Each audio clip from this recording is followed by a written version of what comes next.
Poland is perhaps one of the most vulnerable countries in the world right now. For centuries, this country has been surrounded by enemies seeking to invade it. But now, Poland is a massive power that can face Russia head-on. So what could happen if the Russian army enters Polish territory? This is quite dramatic, but it is a real possibility. NATO and Polish reports never ignore this real possibility. Some analysts claim that Poland will be one of the centers of World War III, which is thought to be triggered by the war between Russia and Ukraine. Although it is difficult to speak with certainty on this matter, Poland does not intend to leave anything to chance. Front line between Poland and Russia is the narrow strip of the Suwalki corridor, the Kaliningrad exclave, and the marshes of the Belarus border zone. Along this line, there are the fragile glimmers of small port cities along the Baltic coast, the flawless asphalt of the Warsaw Post-9 highway, and the wide bends of the Vistula River. We must look at the recent history of hostilities between the two countries, located at a geographical crossroads in Central Europe. Poland has experienced ups and downs over the centuries, shaken by the forces of regional history. In the mid-1500s, a united Poland was the largest and perhaps the most powerful state in Europe. But this power disappeared with the partition of Poland between 1772 and 1918. During this period, the country was divided between the Russian, Prussian, and Austrian empires. Re-established as a nation in 1918, but devastated by two world wars. Poland suffered greatly throughout the 20th century. Russia's occupation of Polish territory dates back to the 18th and 19th centuries, when the Russian Empire attempted to annex parts of Poland. During World War I, Russia occupied most of Poland's territory before being driven out by Germany. Between the two world wars, Poland and the Soviet Union fought over control of Ukraine and Belarus. The Soviet Union invaded eastern Poland in 1939, followed by Germany, which invaded western Poland under a secret agreement. During World War II, Poland was occupied by Germany and the Soviet Union and was reoccupied in 1944. With the collapse of the Third Reich, Poland lost its independence and became a communist satellite state of the Soviet Union. Without the challenges posed by Polish workers, the country would have lived under totalitarian rule for nearly half a century. After World War II, the Polish state stretched from the Baltic Sea to the Carpathian Mountains. In May 1989, the Polish government fell, along with the communist regimes in Eastern Europe, and a rapid transition to democracy began, with authoritarianism threatening to resurface in the 21st century.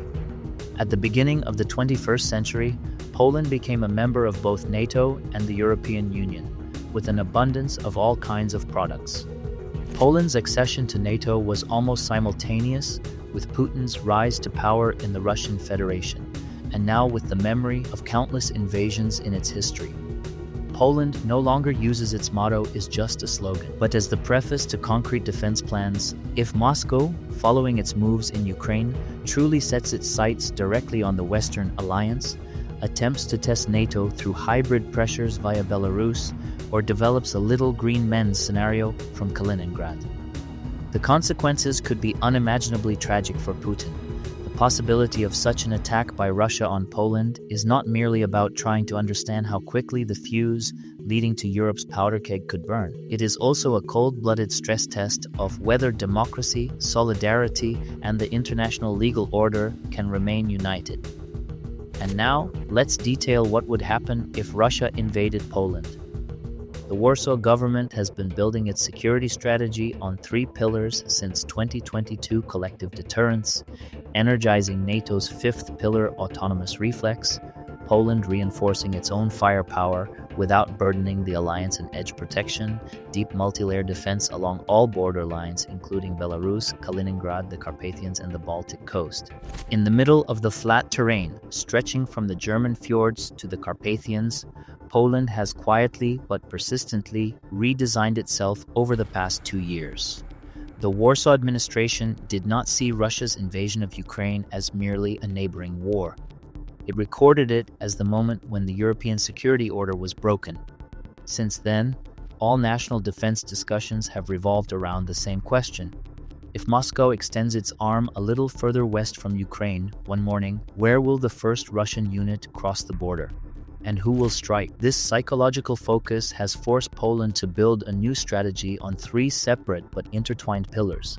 The first pillar is to take NATO's famous fifth article out of the realm of words on paper and turn it into a mechanical shield that works around the clock.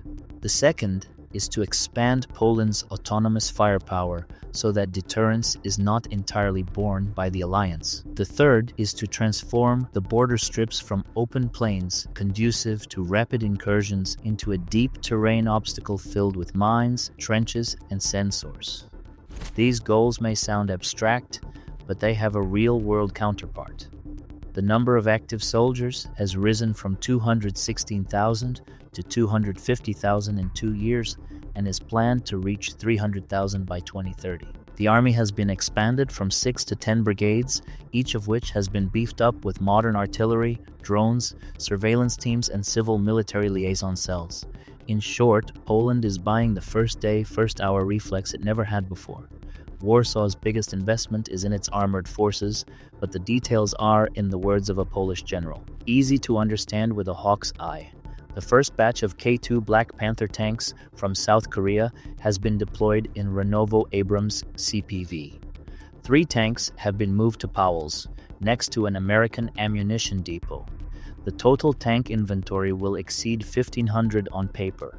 This is a very high number because even if you put all the armies of the European Union side by side, it would be difficult to reach a similar figure. From Moscow's perspective, what matters is which route these tanks will take.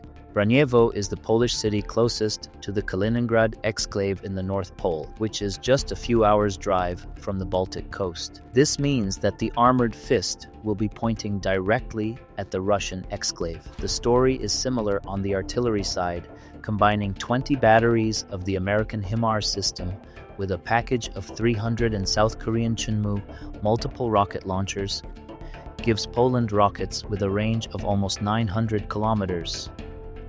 This means that even if the route starts in Belarus, counter-rockets can hit cross-border points within minutes, even if fired from Kaliningrad. This high-precision strike logic adds unexpected costs to the Kremlin's classic rely on artillery fire and advanced doctrine. One of the main points of curiosity is air defense. In 2014, Poland was still trying to repair its Soviet-era S-125 launchers. Today, Patriot PAC-3 MSE medium range, CAM-ER medium range, Spider and short-range Pioran shoulder-fired rockets form a pyramid at the bottom. On top of that, they want to join the Israeli-Italian Arrow 3-layer by 2030. This network runs on a timeline that seems as simple as a cell phone app. The moment a ballistic missile fired from Belarus hits the screens, it is automatically determined which layer will fire and when. If a Russian pilot thinks he can cross the border, turn off his radar, and take refuge in the mountains, appearing on the shoulder of a Polish infantryman at the bottom is waiting for him. What about the tactic of bypassing Belarus? The Minsk army is not powerful enough to do this alone, but Belarusian territory offers 2 advantages. One is that it forms an arc that could cut the Lithuanian-Polish line like the Suki corridor. The second is the possibility of a flanking attack from the southern edge of the marshes to the Polish plains. Warsaw is responding to these risks with its Eastern Shield project. It has begun to cover the border from end to end with concrete trenches, pits, remote-controlled mines, optical acoustic sensors, and drone detection towers.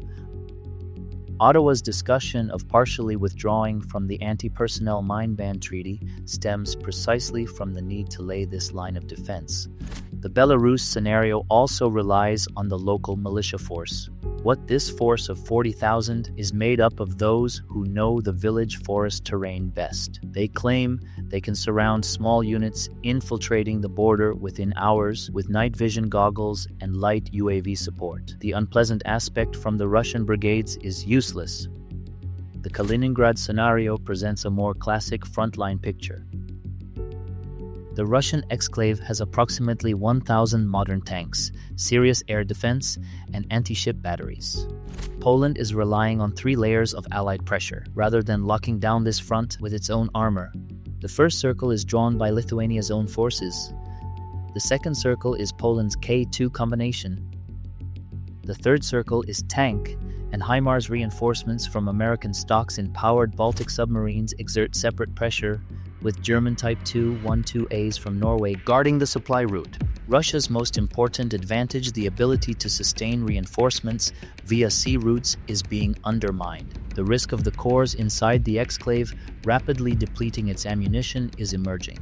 Of course, war games should not be taken as seriously as simulations that last 2 minutes. But think tanks such as RAND have come to a striking conclusion in their 2024 update. Even if Russia crosses the Polish-Lithuanian border with 1,300 armored vehicles in the first wave, NATO armored and mechanized reinforcements could reach the Polish plains within 10 days. Russian logistics cannot gain depth because they are stuck in Belarus and the exclave.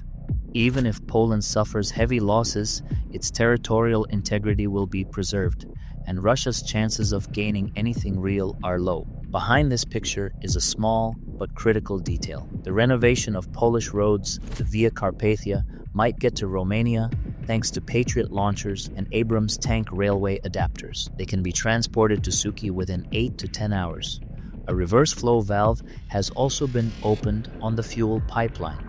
If the north-south pipeline is hit, the strategic storage pipeline will initiate reverse flow. In other words, a single caliber missile cannot shut down all fuel stations. In terms of NATO, any event that triggers Article 5 is considered an attack not on a single country, but on the entire alliance. Although this article is frequently cited on paper, it has only been invoked once in practice since 9/11. There is intense concern in Poland about whether the US will protect them. To alleviate Warsaw's concerns, the Americans have made the Vector Forward headquarters in Poznan permanent. Approximately 10,000 American soldiers are on rotational duty in the country. At the massive logistics base in pounds 215 Abrams tanks, 235 Bradley fighting vehicles, and 150 Paladin howitzers are stored in stock status, meaning their engines are oiled, their tanks are full, and they can be deployed to the front line as soon as a driver gets behind the wheel.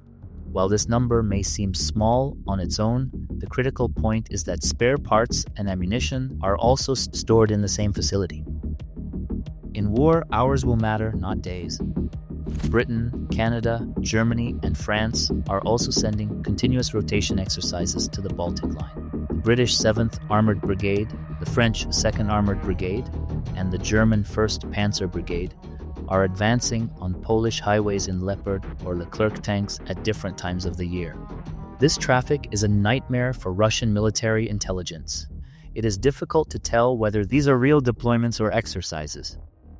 On the air front, the main task of the F-35 is to hit without being seen on the first night of the Russian air defense.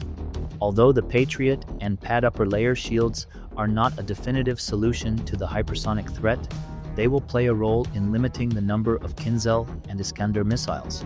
The Russian side's claim that it will hire Korean artillery via Belarus is still just a scenario. Nevertheless, Polish planners are allocating significant funds to small, local, low-cost kamikaze drone systems. These loitering munitions can emerge from ambush and disable vehicles because foreign troops are unfamiliar with the terrain in field tests.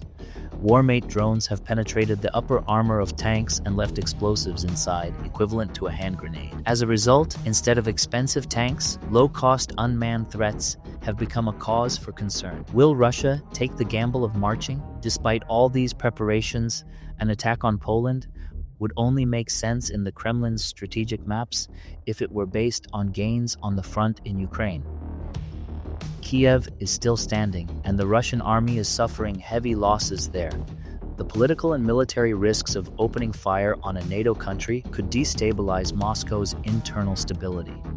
There are those who say that Washington will delay despite the fifth clause, but murder this new heavy armored line in Germany and Poland's rapidly growing tank fleet are designed not to hold out until the US arrives, but to retaliate from day one.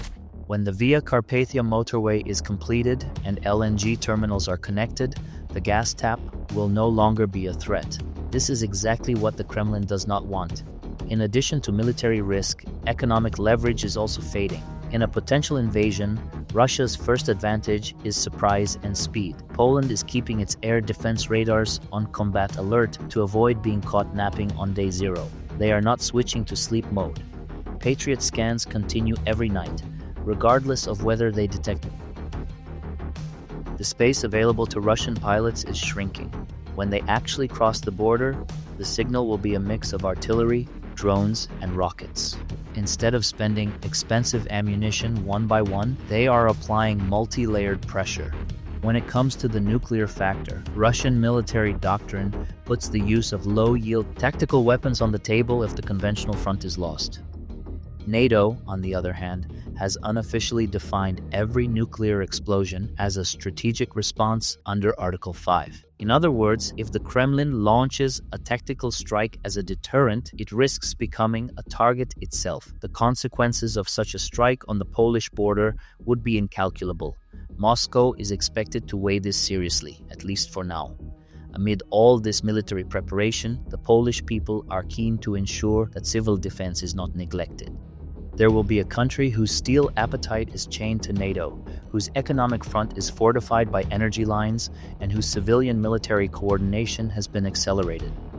It is not difficult to estimate the price the Kremlin would have to pay to breach such a barrier: high military losses, deep diplomatic isolation, and a severe risk to internal stability. The Russian people may grow impatient for a second, more costly adventure following the grueling war in Ukraine. Ultimately, the cold steel glint of the Leopard tanks lined up in the northern plains of Poland reflects more than just the Baltic sun. That glint carries a message to Moscow: if you step here, you will face not only Poland, but the whole of Europe. In other words, this possible invasion could spell the end for Putin. In such a scenario, the Russians may never want to hear Putin's name again. All signs point to an attack on Poland by Russia, leading to the collapse of the Moscow regime.